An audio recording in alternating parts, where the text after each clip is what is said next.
राजस्थान प्रदेश Congress committee के ऊर्जावान अध्यक्ष आदरणीय गोविंद सिंह डोटासरा जी के निर्देशानुसार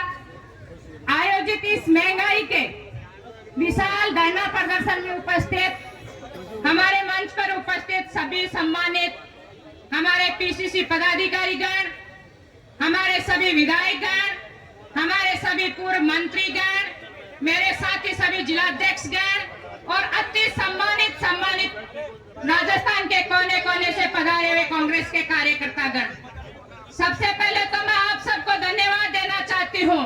कि जब भी देश में कोई संकट आता है उस समय राजस्थान का कांग्रेस का कार्यकर्ता उस संकट का सामना करने के लिए और इस गूंगी बहरी सरकार को चेताने के लिए सबसे आगे आता है। जब एलपीजी की किल्लत संपूर्ण देश में बढ़ी, किल्लत के साथ साथ हमारे देश के प्रधानमंत्री नरेंद्र मोदी जी जो अक्सर एक काम करते आए हैं और वो काम है आपदा में अवसर का काम करते हैं, आपदा में अवसर तलाशते हैं और वो अवसर तलाशा हमारा जो घरेलू गैस सिलेंडर था उसकी कीमत बढ़ा करके, हमारे जो कमर्शियल गैस सिलेंडर थे उनकी कीमत बढ़ा करके देश के प्रधानमंत्री की जिम्मेदारी बनती है कि संकट के समय देशवासियों के साथ खड़े होकर के उनको सस्ती दर पर, रियायत पर सब्सिडी देकर के एलपीजी उपलब्ध करवाना। लेकिन हमारे प्रधानमंत्री जी, जो मैं कहना चाहूंगी, हमारे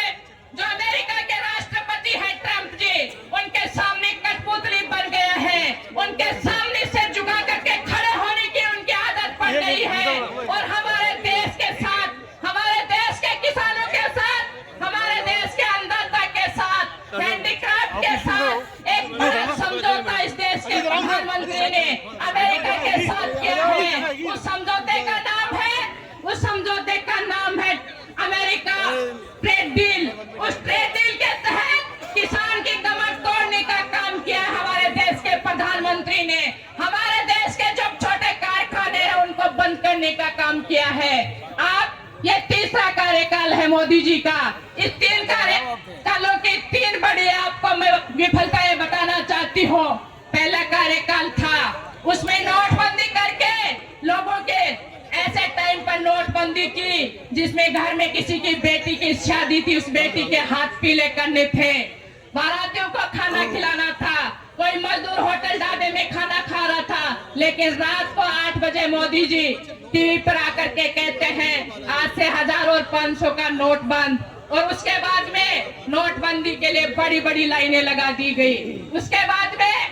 जो दूसरा कार्यकाल था, कोरोना जैसी बीमारी संपूर्ण विश्व में आई तो हमारे मोदी जी आपको पता है किस काम में व्यस्त थे, अपने दोस्त नमस्ते ट्रंप कार्यक्रम में व्यस्त थे। उसके बाद में हमारे देश में एक